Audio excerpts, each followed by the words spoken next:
கண்வனப்பு கண்ணோட்டம் கால்வனப்பு செல்லாமை என்பனப்பு இத்துணையாம் என்றுரைத்தல் பண்வனப்பு கேட்டார் நன்றெண்டல் கிளர்வேந்தன் தன்னாடு பாட்டான் நன்றெண்டல் வனப்பு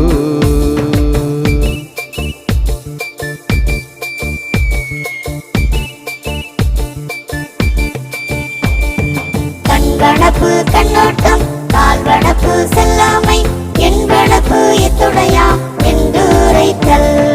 பண்பனப்பு கேட்டார் நன்றெண்டல் கிளர்வேந்தன் தன்னாடு